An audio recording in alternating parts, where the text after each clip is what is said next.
It has been my dream ever since I was 12 years old, 10 years old, I don't know, like as long as I can imagine, to become a content creator. A year ago, I started taking my social media a bit more seriously and started posting every single day. I wanted to become this content creator that I always dreamed of becoming.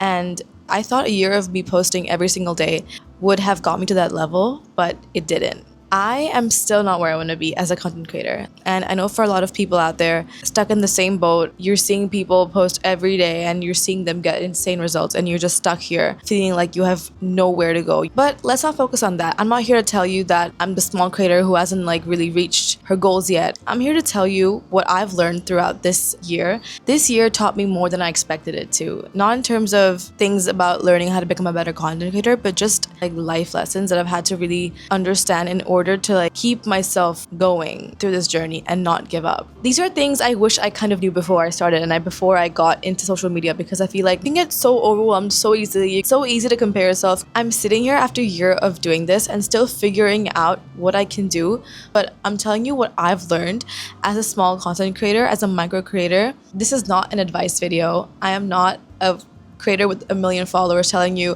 how to grow your channel or the best ways to grow your channel. I'm still figuring that out, but what I can tell you is that these things have helped me stay focused and stay true to myself throughout my journey. I know you guys are probably tired of hearing this all the time, but consistency is literally the key to anything you want to do in life. Let me tell you what consistency did for me. First of all, consistency actually helped me learn more about my strengths and weaknesses as a content creator. For example, when I was posting at the beginning of my content creation journey a year ago, I was really bad at doing voiceovers and scripting, because that was not something I was confident in doing. I would stumble my words very much. I would not know how to pace myself. I would just speak really fast, but I really wanted to make voiceover videos because I really liked the aesthetic and how it looked. So I kept doing it until I got better. It wasn't like I just gave up because I'm not good at it. It actually helped me learn this new skill that I never thought I'd be good at. And also, on the contrary, it helped me figure out what I'm good at as well. I realized I'm extremely good at editing fast and being productive and being super efficient with my editing in terms of the entire process. I knew how to do it quickly and it would be of good quality as well. When you're consistent with things you do every single day, you realize your strengths and your weaknesses, and you're able to learn and grow and really understand how to become a better content creator or a better this or a better that. The thing is, consistency is compounded over time, right? And for me, I haven't reached that point yet where I have seen exponential growth or I've seen crazy numbers, but I have seen small wins in my content creation journey that's made me believe that me posting every single day has not been for no reason. That's why I never ever give up on posting, even though I have a small channel or have a small following count. That's not the point. The point is that I'm showing up for myself every day and doing this every day with the intentions that I want to become a big content creator and become a YouTuber. That is my goal. That is my intention. And I have to take the steps every day to make that happen. I can't rely on external factors like the likes, the engagement, my community, the followers, to become who I want to become. Even right now, honestly, I'm on my period and I'm going on a walk. I don't know, I'm always on my period when I'm filming. Right now, I'm doing the 30-day hard challenge. I'm on my period, I'm cramping and I don't want to be walking. I want to be in bed. But days like this where your commitment and your consistency is really challenged, you have to do things on days where you don't feel like doing anything. And that's when consistency matters the most. So for me, for content creation, there were days where I had no idea of what to film. There were days where my idea seemed super lame. There were days where the lighting didn't help. There were days where I didn't look or feel good to be in front of the camera. But taking that action to do something and to film, regardless of what you're feeling and what you're looking like or what the external situation was looking like for you, that is what consistency is showing up every day with no excuse, doing the habit every single day and keeping that in your routine will literally make the behavior automatic, and you won't feel like waking up and feeling like, oh, I have to create content today. It'll be a part of your routine. Once it's a part of your routine, it will feel less like a task and more like a habit and more like, okay, yeah, this is just what I do every single day. Just show up for yourself every single day to the point where it doesn't feel like a task. It just feels like a part of your daily routine. The more you do it, the easier it gets. So just pick up that camera and just film yourself doing literally anything, because that action of picking up the camera is what's going to keep you in this consistent cycle. And that's when you know consistency is working. It's when you stop focusing on the numbers. It's when it stops feeling hard and it stops feeling like a task. Now, the second thing that I think all content creators go through once, I mean, honestly, not even once, more than once in their journey, is the phase of consuming rather than creating. It's hard because I go in and out of this phase a lot as a content creator because I'm still a small aspiring content creator. And it's so easy to open TikTok and Instagram and look at all these amazing ideas and video concepts that people have done, and you're like, why didn't I think of that first? And then you just keep scrolling and scrolling, thinking that you're looking for ideas and looking for new ways to like develop your content, to the point where you just feel like you have no ideas. None of your ideas are original. Nothing that you've thought of was good enough because you just felt like there were so many things online, and you get so overwhelmed and overstimulated that you're just like, I can't, like, you just give up and you're like, I can't do anything. And then you close the app. But then you open the app again because you want to get some inspiration, and then you do the same thing, and then you're in this spiral of like thinking that you're basically not good enough. That is the spiral that we all go through as content creators, especially small content creators, because we see these big influencers and big content creators, you know, do the smallest thing, like the easiest trend, and get millions and millions of views. And this kind of honestly doesn't help with your identity. It kind of gets you confused and all scrambled up in your head because you're just like, what am I doing? Because you're seeing all these people in all these different niches doing so many different things with their content, and you're just like, what's my content? Like, how am I different? But then there's just one thing that you need to always remember, is that no one has your brain. No one has your thoughts. No one has the same way of thinking as you do, because like, yeah, ideas can be same, but the way you perceive something, the way you look at something, the way you want to execute something, there will always be some differences from you than person X. And that is what being creative is all about. It's about embracing what's up here. No one has my humor. No one talks the way I talk. No one is me. That is what helped me out of this whole cycle. You are the brand. Once I realized that I am the brand, me, myself, what I do, the way I move, the way I talk is what is going to set me apart from someone else. I have to stop consuming so much content, because I need to first figure out who I am and what my identity is. And once you know who you are, it's so much more easier to start creating content based on what you like. Genuinely, that one switch helped me so much. It's because I'm too scared to sometimes be myself and put myself out there, because I feel like as a small creator, my ideas are not as relevant as a big creator. But that's not the case. How did these big creators even become big? It's because they have a unique standpoint. It's because they're able to talk about what they think about freely and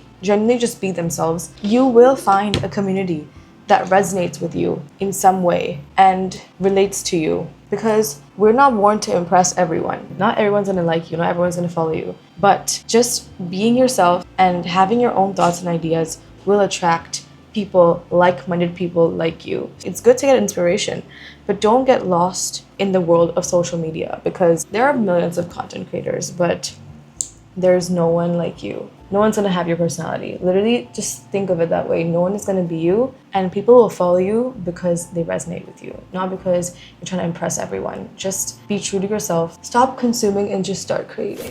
I am the type of person to genuinely have so many interests. Also, I'm making matcha right now, so I love fashion, I love perfume, I love matcha, I love fitness, I love vlogging, I love lifestyle, I love just showing my life and what's going on. You know, there's so many aspects to my life which I like making content about. It's not just one particular thing. It was so hard for me in the beginning to like really find a niche, because like, you know, you hear all these people online tell you how important it is to like stick to one niche. Otherwise, you're not gonna get like a specific enough audience and you won't reach the right people. This is my matcha, guys. Cheers, by the way. It looks so pretty. In the beginning, what I did was I created content on literally every single topic, whether it's lifestyle or fashion or this or that. And that really allowed me to understand A, what I like to film and what gets me excited to film, and B, what I can talk about for hours on end without getting tired. The way you find your niche is not by digging deep and figuring out what it is.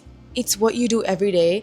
It's what you can talk about for hours on end without having to stop, without getting tired. It's what you have so much passion like talking about. So what I did, I took the things that made me happy, I just categorized them, into different pillars. So I was able to make a whole structure for myself for my content. So for example, my two pillars are fashion and lifestyle. Under the fashion category, it's literally clothes and perfume.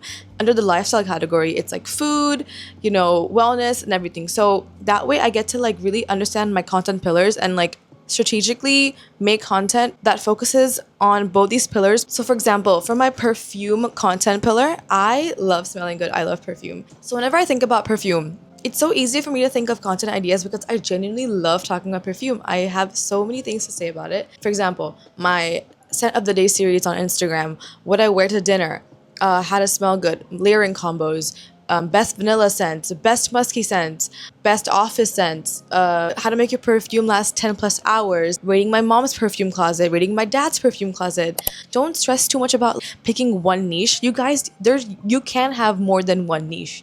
You can have two niches. Like I have like a fashion and a lifestyle category with multiple niches, but they all overarch and they all kind of correlate in some way. For example, if it's like fashion and food, it's like, oh, yeah, I ate today. Literally a text on screen that says I ate today. And it's literally me eating and me wearing the most insane outfit. Or if it's like fashion and perfume, it's like, oh, what perfume will go with this outfit? Or if it's like food and lifestyle, like health, what I eat in a day, high protein meals. So they're all kind of overarching that way. But don't limit yourself to one niche. I think that's so hard. Be yourself, be authentic. Whatever it is, do not make your content forced at all. Otherwise people can tell whether content is forced.